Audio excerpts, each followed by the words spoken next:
Good afternoon, everyone, and thank you for being here.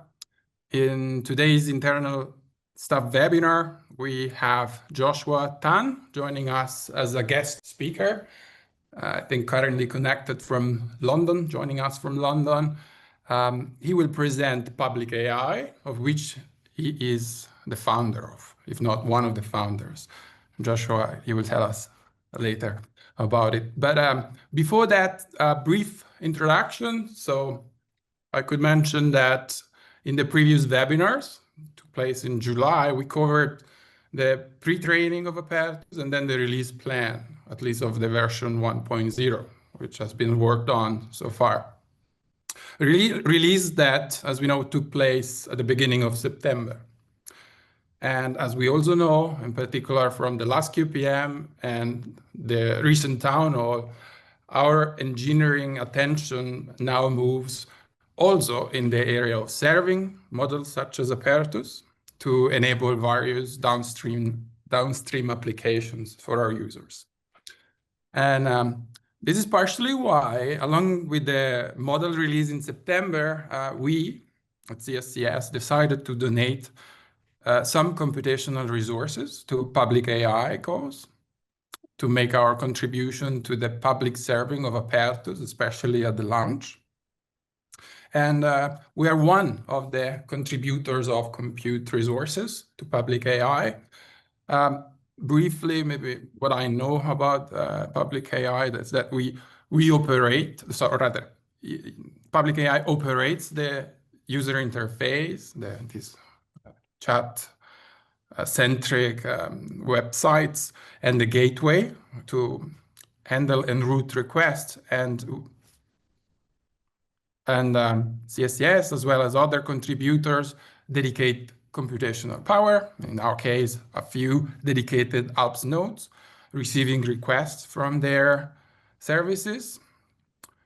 And well, also looking at the data for October, in particular for the past 3 weeks, we see that at about 1 or 2 months, depending on how you look at it, distance from the launch, there are at the moment 2.5 million tokens served per week from our nodes of Alps to the Public AI services. But just to give you a sense of the load that we're talking about. Yet, just as a reminder, these numbers are just what we see coming to the Alps nodes. Again, there are other contributors. But again, today's presentation by Joshua will be, as we saw from the abstract, less about the technological aspects, and he will rather illustrate the initiative that he is leading, and with that, it'll help us discover more, again, out of the mere technological aspects of what's happening around the world when it comes to deploying and serving AI models to the public and what this entails. So with that, I would conclude my introduction and leave it to you, Joshua. So nice that you are with us. Thank you so much for having me, Stefano, and Just, and everybody here in CSCS. Actually, I'll just mention, yes. So the original version of this presentation that Stefano saw and that I'm going to share now was actually originally presented to TPC, the Trillium Parameter Consortium, and that was kind of like a more policy angle. So what you'll see here is a bit more policy flavored. But if you do have any questions on the technical specifications, token throughput, latency, things like that, hyperparameters, our lead engineer, Joseph Lowe, is in the room. And I don't know if there's a way for you to ask questions, but he's also very happy to answer it, take any questions. So thanks for being here, Joseph, on Singapore time currently. Okay, let's just jump in then. What is Public AI? So we can start with a very basic question here. Do you trust the US or China to respect your culture, keep your state secrets, and give you fair trade deals? So I can't see people's faces here, but generally speaking, when I give this talk anywhere in Europe, the UK, Canada, Japan, almost nobody says yes. But even if you're American or you're Chinese, do you really trust, and you're a startup, let's say, do you really trust OpenAI to maintain their current API prices, or to not build an in-house alternative to whatever product you might be building? And almost every startup I've ever talked to says no, they don't trust OpenAI. But the reality of the world we live in today, what these startups and all of us live in, is not that great, to be honest. Around 80% of the global consumer chatbot market belongs to ChatGPT, the leading sovereign competitor, Mistral's Lechat.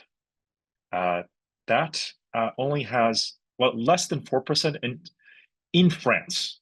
And I'm being very generous here because in reality, this is almost certainly 1%.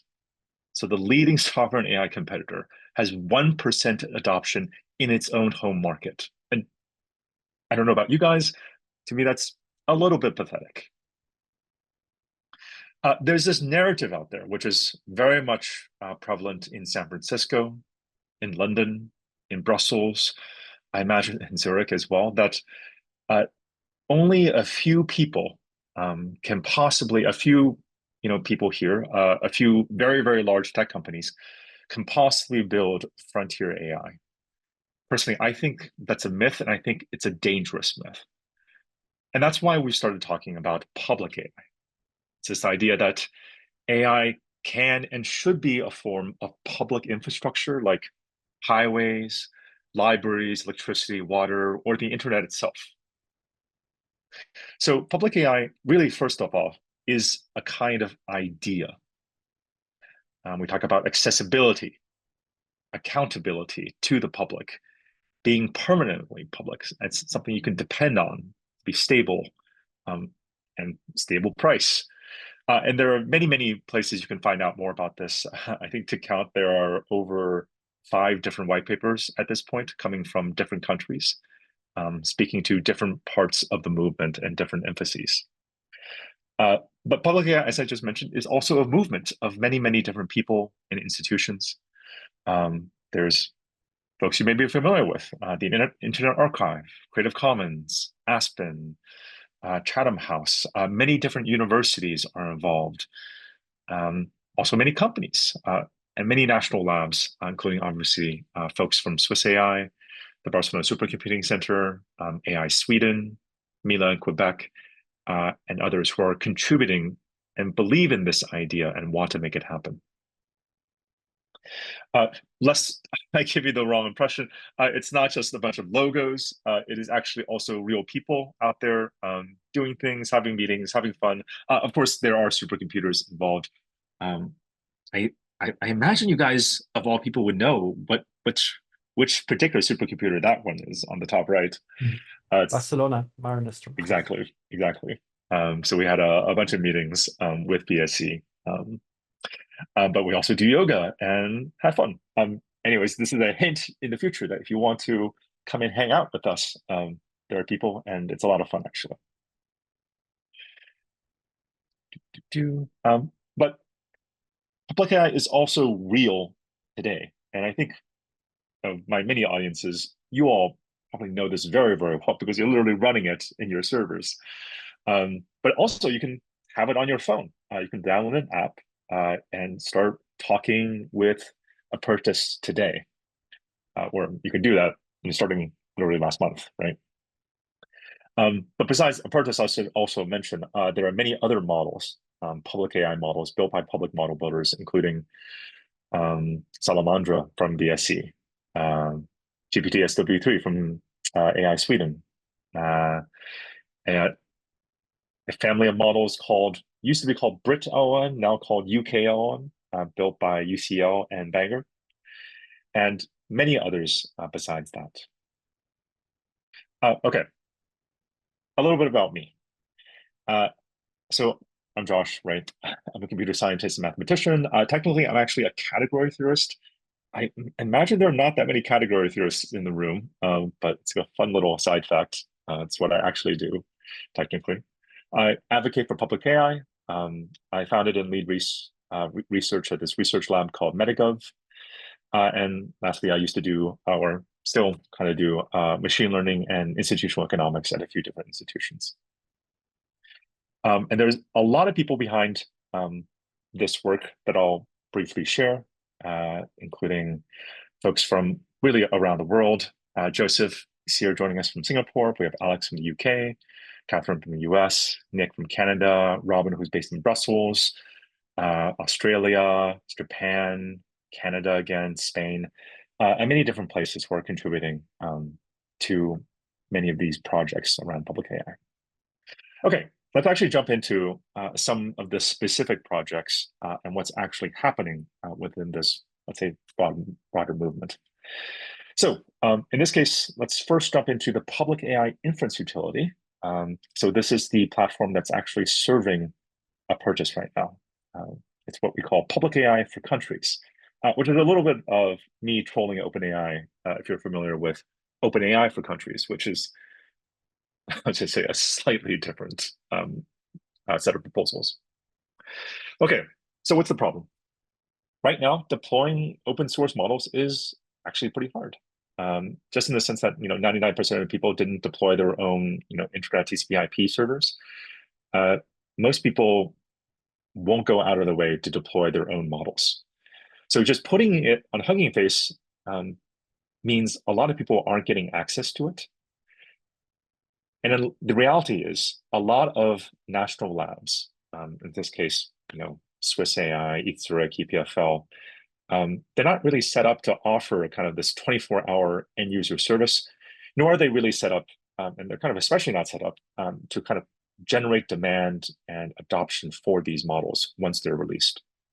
But the reality is, if you don't deploy, you stall, because deployment means users, it means data and use cases, which ultimately gives you the kind of intelligence necessary to make choices about, oh, I need to improve the models on this, on these particular use cases. I need to get data for these things, which ultimately lead to better models and more people using them.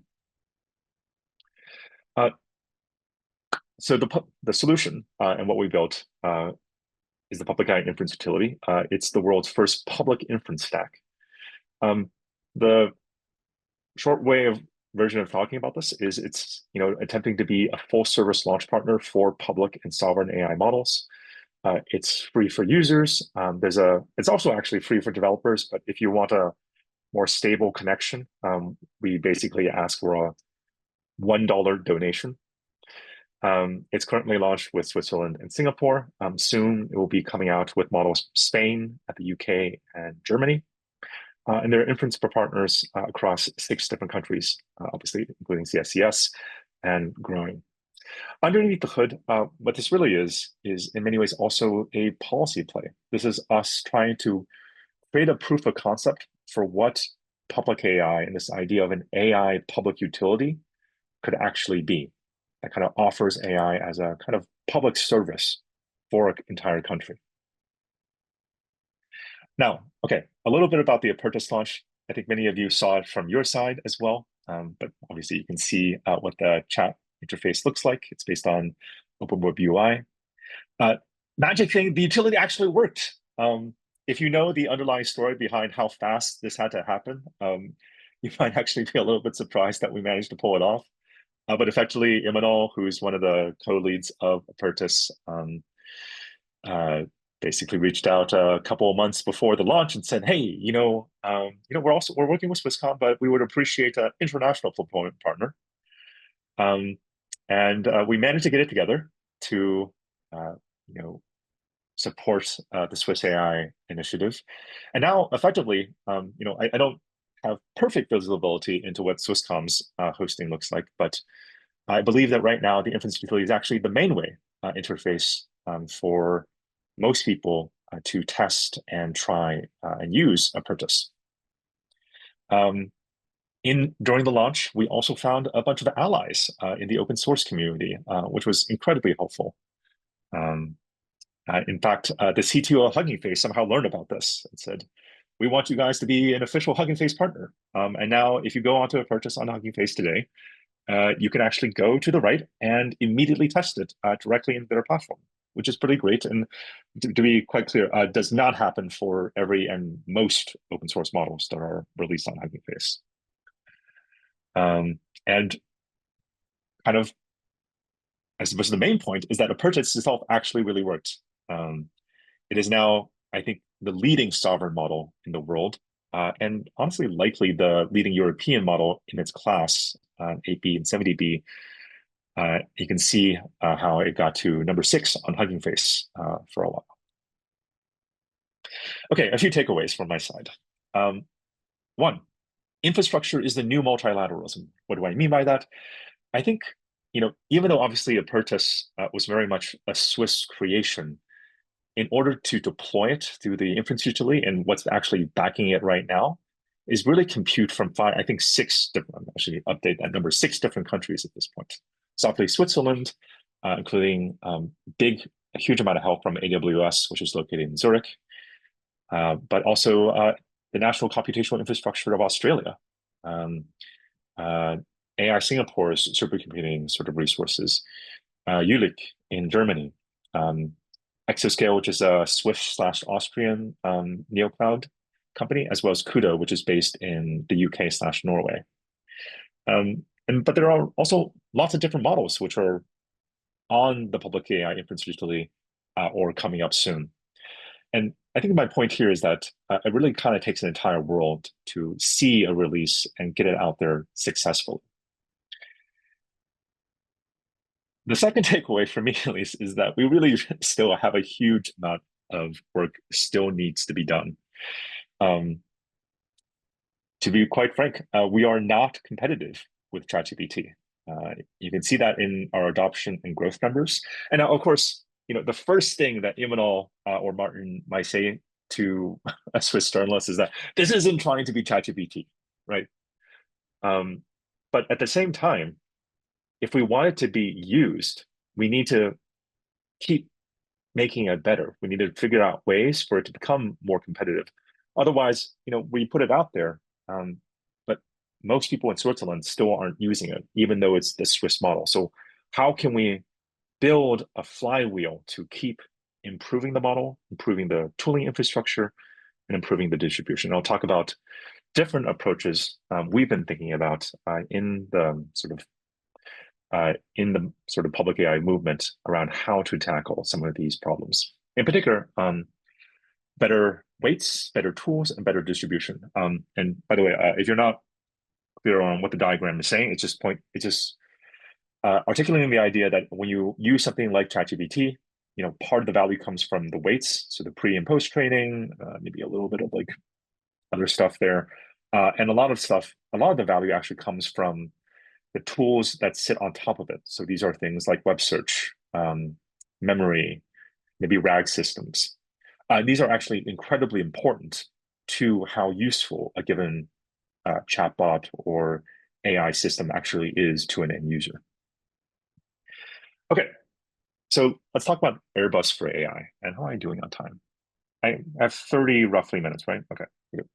Okay, I might have to speed through the rest of these slides because I'm only halfway. So Airbus for AI, or how to build the next frontier lab for the rest of the world. So right now, the US and China are the undisputed leaders in AI. Where is everybody else? This is what the internet currently thinks. And usually when I give this presentation, there's some chuckles in the air. I tend to think if you're in Europe, and I'm currently located in Europe, we should be pretty freaking angry about this, right? Because this is effectively what people in San Francisco think about what's happening on the continent right now. And I don't think it's actually true. So let's do a little policy scan. Right now, there is actually a huge amount of public AI happening across the EU and different middle powers, places that aren't the US or China. So I mentioned Sweden and GPT SW3 recently, the EU spending hundreds of billions of dollars on various AI efforts across the factories, gigafactories, Invest AI, Apply AI proposals, and these various different training efforts. Canada with 2 billion, I think that's actually not quite doubled, but it's there's a lot of investment in Canada. Spain with BSC, Singapore pursuing a kind of interesting regional strategy across different parts, trying to bring together Southeast Asia around their set of models. France, a bit of an interesting case as well, with a very, very clear private national champion, Mistral, which, as we thought, has some problems, but also is making money because they actually have a pretty large enterprise operation. The UK, with a set of different initiatives and a new sovereign AI center coming out with about $500 million, and a lot of efforts coming out of Japan as well. Now, all of these countries, though, face what we call the middle powers dilemma, which is, in some sense, just saying there's not enough data or compute, not enough people, not enough risk capital, so venture capital especially, and not a total addressable market to support what we think of as like a very large and classical frontier AI lab. This leads to fragmentation across a bunch of different countries. There's a lot of different regulatory barriers across these different countries. Ultimately, the institutions, the national labs, which are tasked with implementing these sovereign AI strategies, are typically researchers. They're not product people. They aren't set up to take the kind of risks or to access the kind of capital that you need to compete in these spaces. And even if you manage to get, let's say, a leading startup in your country, the reality is a huge amount of capital lives in the US and in China, and they will often just buy you out. And this is exactly what happened with Finland's Silo and with the UK's DeepMind. So when I talk about this, by the way, I'm really specifically talking about the issue of training a very, very large model and training a model family every year, right? It's just a very expensive proposition. How do we do that? And obviously, even with Swiss AI, I think it was incredible what Apertus managed to accomplish, but Apertus is still a 70B model, right? It's not a 700B model. And that takes just an order of magnitude more resources. So when I look at this, to me, this is fundamentally a coordination problem. And 1,000 years ago in AI, i.e. 2 years ago, Yoshua Benjo and I were talking about this idea of a network of publicly funded AI labs. And my point to Yoshua was that this is never going to happen. And can you imagine a bunch of governments just giving money forever to fund and generate these big AI models? The reality is you need some sort of product strategy that actually delivers value to the funding public. And you see sort of Benjo agreeing with me there. About a year later, we started talking to Mateo Valero, who's obviously the director of the Barcelona Supercomputing Center. And he suggested, hey, maybe you guys should look at this thing called Airbus. And we thought that was a great idea. So I don't know how much you guys know about Airbus, but Airbus was originally, it was formed in the 1960s out of these 4 European aerospace firms. So there was Aerospatiale in France, CASA in Spain, DASA in Germany, and Bombardier in the UK. And none of them could really compete with the market dominant at the time, which was Boeing, which also, by the way, had around 80% of the market. So they banded together to form the first Airbus consortium. And there was a few things that made this possible. First, the secret history of how this happened is actually not because this didn't happen because those companies really wanted to come together. They were individually making money, sort of like the way that Mistral, Cohere make money right now. They're profitable. What really happened is the French president and the German chancellor came together and decided, hey, airplanes, they're kind of important. We just fought a war in which they played a very, very, very big role, and maybe Europe should have its own option when it comes to airplanes. So they kind of prodded these companies together and gave a huge amount of government support in the form of direct loans as well as indirect subsidies, a lot of research collaborations, testing sites, launch sites, things like that. From the beginning, Airbus always had a strict product focus. So it was in many ways protected from the local politics within every given country, which is very prevalent in a lot of EU efforts right now. And finally, eventually, over time, these member firms specialized their supply chains into what you see in the diagram today for the A320. And Airbus today is really a success story. It's the largest aerospace manufacturer in the world. And this has been true even before doors started popping out of Boeing's, right? And the question is pretty simple. Can we do the same thing for AI? So this Airbus for AI proposal is this idea of how do we organize a set of national laboratories and national champions, so these sovereign AI initiatives, into an Airbus-style consortium that brings these models to market. So it's operating in the market. It is, a company trying to make money and satisfy a set of users in the market. The consortium will focus on the most expensive part of the stack. So doing this model pre-training, competing at a capabilities level, but also doing these go-to-market and working with a set of national entities in every country to figure out things like market access, deployment, and localization. Why did we start thinking about this? In reality, it's partly because we have been working with folks like Swiss AI, with AI Sweden, with BSC for a long time, and realized they really had all these different problems as they were thinking about, okay, what is their tech transfer strategy for the models that they're building? And we kind of realized they all had the same problems around scale, risk profile, not really having a product strategy, not really having a go-to-market. But we also quickly realized that there were a huge amount of public compute investments coming down the line, and this was really important to figure out how do we actually get public value from these additional public compute investments. We ultimately ended up bootstrapping fast, as you saw with the inference utility, and the goal, of course, eventually is for this to become a kind of public infrastructure for startups and local companies as a kind of regulated public utility. I mentioned that before in the inference utility slides. This is just a quick summary of where you're, if you're a smaller country, where do you actually get access to frontier AI? Is it competitive? Does it generate public value? Does it protect sovereignty? Kind of just summarizing, but the options are not necessarily that great. Okay, that's it for the Airbus for AI. Let me talk now about some of the other features that we're building right now, more on the kind of in a technical way, on top of the inference utility. In particular, this idea of public AI plus. How am I doing? Okay, slowly getting there. Wait, just really quickly, we're trying to do 30 minutes presentations, 30 minutes questions, roughly? Yeah, you should, but you have some flexibility. Just, okay. It's nice and interesting. Okay, in that case, I'll just run through this really quickly. I gave an earlier, the last part of the presentation around Airbus was this question of how do we build competitive weights? And the second part of the question that we were really starting to try to understand is how do we build a competitive pooling infrastructure for public AI? And we fundamentally believe that tools are kind of the future of the internet.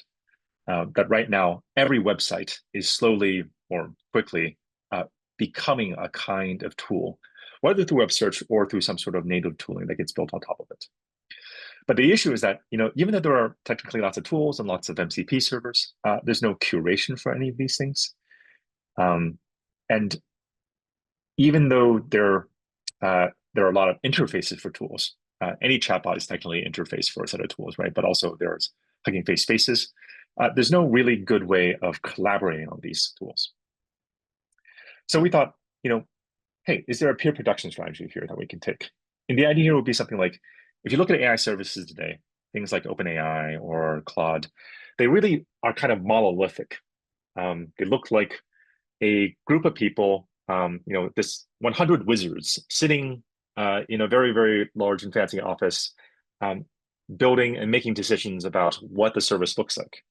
It's very centralized, it's closed, it's commercial. It's in some ways like the original Encyclopedia Britannica or Microsoft's Encarta. What we are hoping, and very much I want to be clear, this is a very active effort that Joseph has been leading and we've been thinking about for quite a while, is how do we build this kind of Wikipedia for AI, or really for AI tools? How do we build a hub for distributing and curating peer-produced tools? One way of thinking about this is a kind of Wikipedia-style knowledge graph of tools, where every page every tool is kind of like a page that manages a kind of core functionality, whether it's like something about a dog or the weather or a simple calculator. The big open question for us, though, is how do we actually build the smallest contribution cycle? Think about it like in Wikipedia. It's very easy to edit a page and that immediately shows up for everybody else. How do we build that kind of contribution cycle to make it really, really easy for people to contribute to these kinds of tools? I'm going to skip these, how it works, and I'll just say that right now, the way this actually we've started prototyping this is just taking OpenWeb UI and giving not huge amounts of people, but a small group of people, and increasing just a lot of extra permissions so they can deploy their own tools and manage, in some sense, a bunch of their own models. This is something that obviously folks like OpenAI or Anthropic would never do, but it's something I think we feel comfortable taking a risk on because we think we need to somehow be more open to different contributions from across the world, and this is our hope, one way of doing it. Okay, last quick call, and this is kind of like a larger call to action around what is the follow-up to the Apertus launch? How do we continue to drive adoption to it? And some of our initial conversations around this idea of a Swiss inference utility. So as I mentioned earlier, deploying open source models is hard, and specifically driving adoption is a huge issue. How do we, even assuming you have a competitive product and you've solved all the problems around tooling and the sort of the value and the weights, how do you get people to actually use it? What is your go-to-market effectively? The reality is the entities who are best in the world at this, best suited for this kind of work, are commercial entities of some sort. Also, let's face it, the reality, hosting inference isn't free. Right now, the inference utility basically takes a bunch of donated compute and uses it to support these kind of national AI initiatives. But there's an open question: is like, how do we actually make sure this is sustainable in the long term? And to be clear, there are a variety of answers to that, including just funding it through public inference, and we're exploring different options.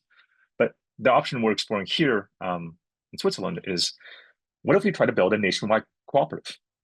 What would this cooperative do? It would aggregate demand for Apertus. It would work to actually bootstrap and increase demand for Apertus, working with doing developer relations, working with local businesses. It would maintain a kind of local tooling stack. And I'm particularly excited about this. I'll have a slide later about what this means for Swiss users and companies. It would work with local inference providers, not just CSCS, but also what I think of as like, local ISPs that, have some GPUs and trying to offer a service, charging for tokens. It could potentially raise private capital, which, we can't do because we're a nonprofit. And ultimately, it would be a Swiss entity that would govern the model and the deployment of it in a way that I think responds to this call for national sovereignty that's driving a lot of these conversations. Okay, one particular emphasis here I'll make here is that in the original sort of slide here, I talked a little bit about, so there's a little box on the top around native tool integrations. What do I mean by that? What I really think about here is like, oh, what if you could go to your AI and just ask it to renew your driver's license or book an appointment with your local hospital? These are really local kinds of tools, integrations that, OpenAI is never going to really care about or do. But I think, especially as we take a more local approach, we can start to imagine, hey, this is possible. We can build more local tooling that really increases the value and the quality of responses to local queries, which I think could be a kind of superpower for these local kind of public utility style plays. I'll just mention, the problem is actually pretty important. This is our daily active sort of user count, but the reality is we burn through quite a bit of money every week in compute, right? raised around $10,000 worth of compute for purchase for its launch. And due to a lot of optimizations, thanks to Joseph, we've managed to stretch out how far we think we can host a purchase. Originally, it was going to be until the end of November, now maybe the end of December. And we think at the very least, we can host the APU models all the way to May. By the end of the day, or possibly indefinitely, depending on where our inference providers stand. But the reality is, at some point, we need to figure out how do we generate some sort of sustainable income stream to support this. And there's a kind of a roadmap to this. I'll just say we've been working with some people from Swiss AI Weeks to raise grant funding, perhaps organize a joint application to ventures.ch, and working on different sides of the technical roadmap around advertising, around the platform, around local data to try to make this work happen. You can see it all. It's all public on GitHub. It's all open source. There's some open questions we can sort of have in the discussion around what should be the business strategy for this. How should we drive adoption for purchase, and more generally a Swiss AI stack across Switzerland itself. Basically the ask is like, please get involved. This is very much a public open movement, an open source set of open source projects really. And we really benefit from bringing more people on board. Okay, with that, I'm going to skip this last slide around the political narrative, but it's just saying that there's a lot going on here. And part of the idea here is that we want to communicate not just to businesses and different supporters, but to governments, local and national, around how important AI is, how important it is to support more inference, more development along these lines, to try to drive this conversation forward. Okay, with that, thank you very much, Josh, and this is Public AI. Thank you, Joshua, for this amazing presentation, for this overview. We now have some time for questions. I would give it a moment to see if any comes from the audience.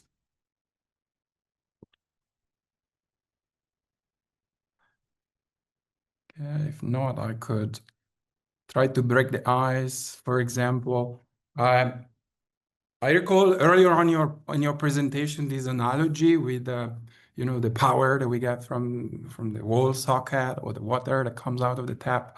And just to double click on that, my question is like the tensions between the different parties in the public sector, especially at cross-national level. That's something we see quite often at CSCS in this multinational project, especially at the European level, where achieving consensus is quite slow, and I think it impacts activity when, of course, you consider, as also you said, that in AI, slow means kind of irrelevant, right? Something arrives late.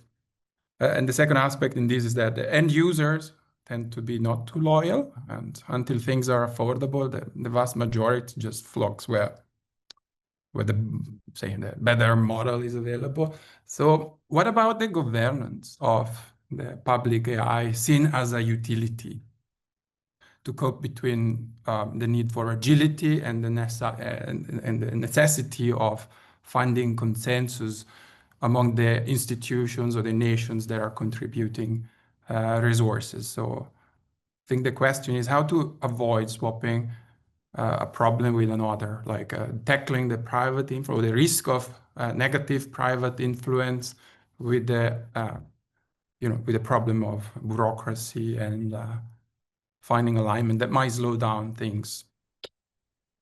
Absolutely. So just on the multilateral front, I think what we've found is that it's actually much better to work, in this case, with national governments than, in this case, the European Union or some of these regional efforts, just because national governments are set up to move much, much faster. So you can avoid a lot of bureaucracy if you can sort of move directly with these national governments. On the governance question, on the sort of like specific angle around the utility, I think the fact that I'm calling it utility paints a picture of like what I think the governance could or should look like, right? Because a public utility is there are different versions of this, but it's often a private company that can move fast and take investment and sort of like just lay down some cables and things like that. But it's regulated by usually like a national utility commission, right? That says like, this is how much profit you can possibly make. This is the standard of service you need to have. And it's necessary because often these utilities are effectively monopolies or near monopolies in the regions that they serve, right? There's like one gas utility that like provides services in this area. And these are very, very large companies oftentimes, right? And they can make a lot of money. And it's important that you regulate them so that they don't extract everything else and then, suppress innovation. To me, that's like one version of this. I've also come to realize in working with a lot of different countries that it really looks different in every different country. So like in Singapore, right? Maybe Joseph can speak to this later. It's very likely that it might actually just be a government thing because the Singaporean government is just very, very strong and active and moves quite fast. So they have the capacity to do this. Similarly in Sweden, for maybe different reasons, there's just a lot of public trust in public institutions there. They have a lot of, just publicly owned utilities. In the UK, it might actually just be something like the BBC, right? It might be entirely government funded. So I think there's different variations of this that can work in different countries, and it kind of comes down to the politics and the history in those countries, how governance should work. But I think that's the key thing for me, is that it's not, the decision doesn't come from San Francisco somewhere. It comes from each country kind of figuring out for itself, this is what makes sense for our people and our government and our politics and our history. All right. Thank you. I would leave the word to Joost. Yeah, Josh. So many thanks for your presentation. I would have a couple of questions. We can see how many questions are from the general audience. One question I have is, we can talk about Apertus as, the Swiss model, but we like to talk about it as, a model made in Switzerland for the world. And so how could you see that we, get people around an effort like Apertus, and maybe for, a next release that, is somehow planned to become more like a global resource? So, that it doesn't get too much the Swiss stamp, but really kind of, a model for the public good. Now, how can we approach that? So glad you asked. So actually, I think this is really interesting. And I think like Apertus, where I would say like an Apertus style strategy, is something I would love to pursue, if this Airbus for AI thing is able to take off, as it were. Because I think what Apertus does is it's taken a very, we've talked about transparency, and obviously that's very important. It's actually really open source. But I think what's drawn a lot of people's attention is that it's taken it's perhaps the world's first really like sizable, competitive, no theft model, right? In the sense that Swiss AI has taken a huge amount of effort to really respect copyright across the web. There's still like things here and there, but clearly, it's addressable. It's just a difference in tone and approach that, could perhaps serve as the foundation for a more Spotify style approach to AI, right? Like we all know that the frontier labs have effectively trained on stolen data. If we're not stealing, maybe we can sort of work out collaborations or partnerships with many of the copyright holders and producers, large media companies. I don't think I can say their names yet, but we're actually working with some right now to sort of say, hey, maybe this is one you can use. I think I've also seen a lot of interest from the, let's say, the nonprofit sector in Apertus. So folks who are, building agentic workflows for farmers in rural Africa, rural Rwanda, elements of the Gates Foundation, the elements, different chapters of the Red Cross. There's a sense that's like, this is kind of like the the vegetarian or the vegan option compared to the slightly more predatory commercial options, private options that exist out there, and that for those who are very values aligned, purchase kind of speaks to that, and they kind of really like it.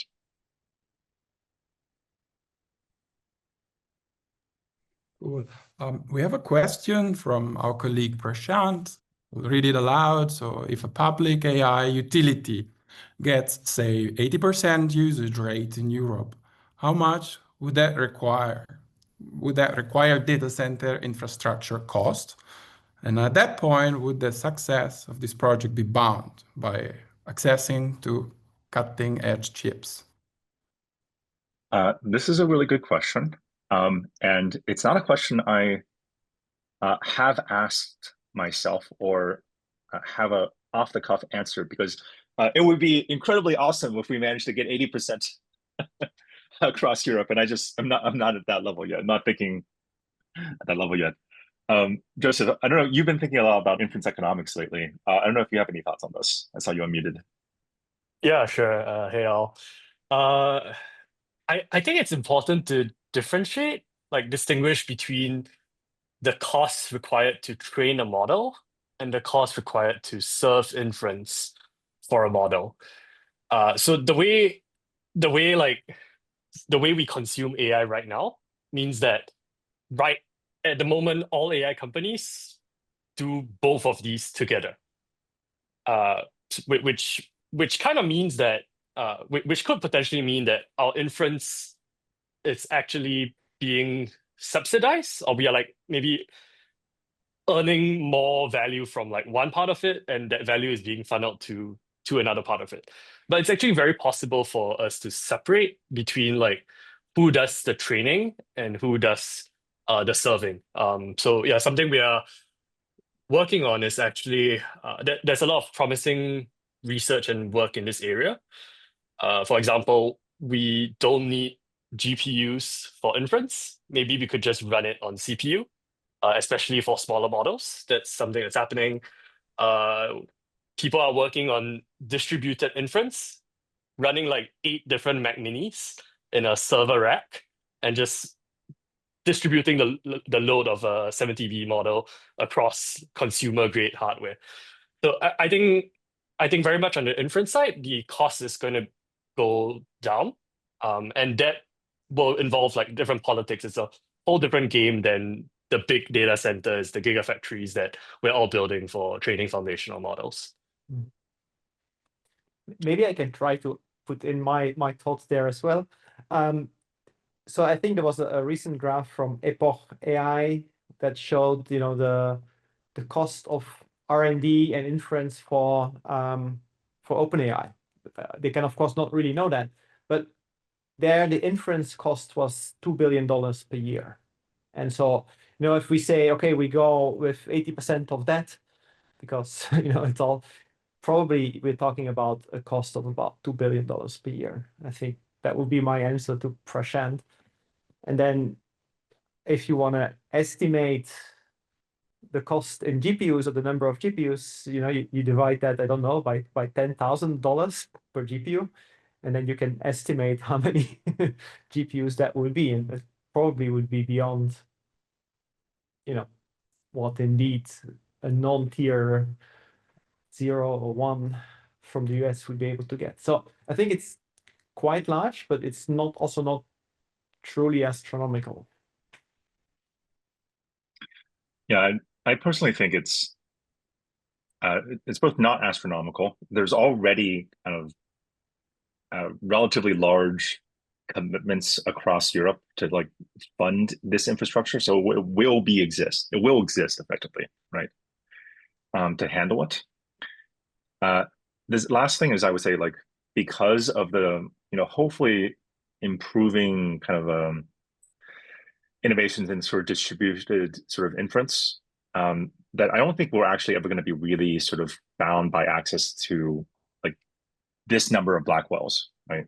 I think there's a lot of ways we can get reasonable inference without being bound by these specific chip bottlenecks.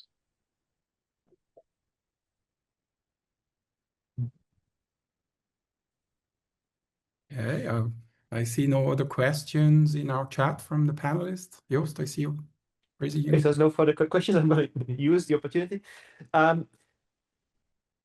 Joseph, I guess, has been working closely together with some of the engineers at CSCS to get the endpoint working. So my question would be kind of how was that experience, and what else would be really valuable for you from like a technical point of view? What would make CSCS an interesting technical partner for this kind of endeavor? Yeah, sure. So yeah, I think it's been great working with CSCS because we've kind of are working with two different flavors of compute providers, right? Some of them give us raw bare metal compute, which means I just get access to a server, I SSH in, and I spin it up myself. But yeah, CSCS has been great because yeah, you guys have helped us to actually run and spin up and manage the infrastructure for that. And also we've been talking about, how do we support two use on the apparatus model? And we've like done some editing to configuration, things like that. So yeah, that's been awesome. How can we be a better partner? Yeah, I guess just it's not so much about like things we got to do like now or things we got to check box. What we are really hoping to do with all of this is create stability, and like how do we sustain this is the more important question for us. So yeah, and that's we want that's something like we'll love to like figure out together. Yep. Great, thank you. Okay, again, I don't see other questions. I could go next, although it's not related to the previous one. And so I think this stems from something that I picked up in the same presentation or similar presentation in San Jose. And it goes along the deja vu of what we have seen in some countries more than elsewhere, where the social media platform achieved a situation where by the time the governments understood the risks, it was a bit too late for them to handle it. And then there were some problems tied to mass disinformation and similar. And I think I see the potential for public AI to be, I don't know if it's intentional or is not, but to be an alternative that the governments might be interested to foster, like they do, for example, with public TV broadcasters in some nations. And how is then the public AI initiative motives, the idea of the initiative as a whole linked to those situations that we have seen related to social media platforms? Thanks for this great question, Stefano. I don't know how much I can reveal. Okay, let me just say that we have been in conversations with a couple of public media broadcasters. Can I just say, including the BBC. Precisely, like partly it's there's a lot of different motivations that go into these conversations, but one of the precise hopes is that you can sort of take the kind of the trust and neutrality and the trust that a lot of these public broadcasters have managed to achieve and translate that into AI, right? Ideally with the help directly of those public broadcasters. I think that's exactly one of our hopes, right? That there will be kind of a public service option for AI in the same way that almost every country has a kind of like public media option, and that people can choose to get their news and entertainment and facts and I don't know, like cat recommendations from that instead of that only like being the private option being the only option. And I think there are a lot of good things about that. And it's how do I say it? it's something that resonates not just with users in these different countries. It's something that resonates with a lot of people in public service as well. I see. Yeah. Thank you. And with this, I notice we are close to the hour, so we could start to wrap up. Hold on. Before we wrap up, I see just an additional question came in from our colleague Thomas. And thanks for the presentation. I wonder how do the prospects for a sovereign public AI get affected by the history of attempts for public internet infrastructure or former initiatives to build public clouds back in the early cloud computing revolution days? You will see the question now. Yeah, I think this is a very fair question. And this is, talking about initiatives like the European Cloud Initiative, Gaia X, what is it, IPCEI, right? None of which work particularly well, right? I think particularly like people really, love criticizing Gaia X. So why will this be any different, right? Why would this particular public infrastructure, attempt, this multilateral industrial policy thing, work when these efforts didn't work? I'm going to give a probably not very politically correct answer to this, which is partly this would work because it's not coming from the European Union. And it's not because the European Union isn't, in many ways, a great institution that does a lot of good things. But I think it's also clear that it's not really good at doing kind of this multilateral industrial policy. And that Airbus did work partly because literally, the European Union didn't exist back then, or certainly not in the same form, right? The key thing here is that public infrastructure and these kind of multilateral infrastructure projects can work. Clearly, we know that public media works, right? The BBC is one of the most respected brands across the entire world. But there needs to be a clear business strategy that gets attached to that. And there needs to be a way in which you protect these entities from basically politics, right? There's all sorts of ways in which politics can interfere with just hard decisions, business decisions that need to be made. And if you're constantly, negotiating with other countries, like between this group of countries about like how does this work, and where is this piece of factory going to be, and where these jobs are, ultimately that makes you not very competitive with the leading, with the existing private companies, especially when they're very, very well capitalized companies coming from the US. Right? Okay. Guys, there is one last question. We are now over time, and I wonder if you could spend just a few seconds answering it. So again, it's from our colleague Prashant. So closely related to the pre-AI era, open source and public utility proponents haven't been able to create momentum for publicly owned search engines and social media platforms of that kind.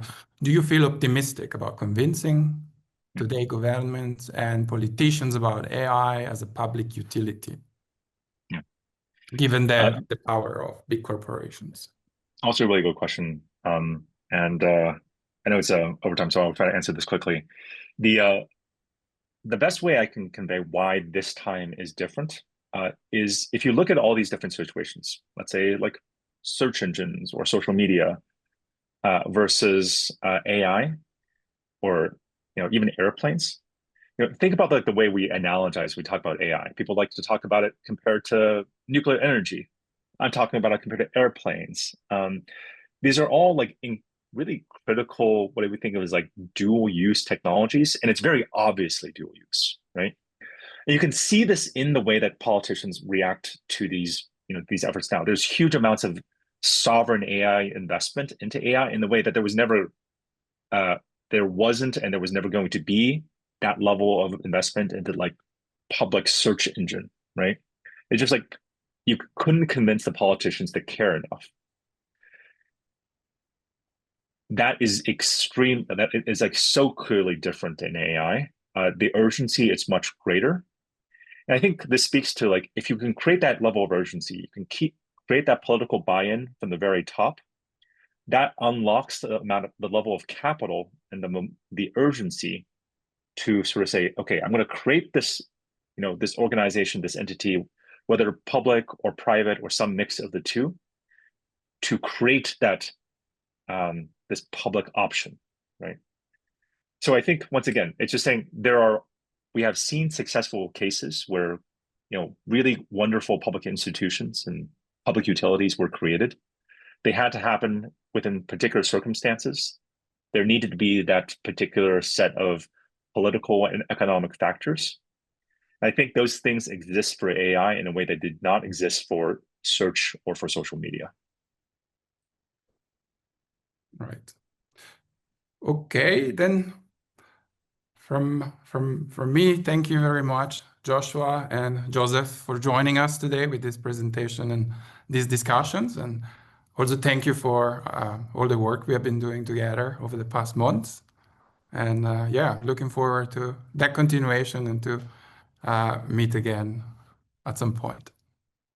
Of course. Thank you so much for having us and for this continued collaboration. Thanks for having us.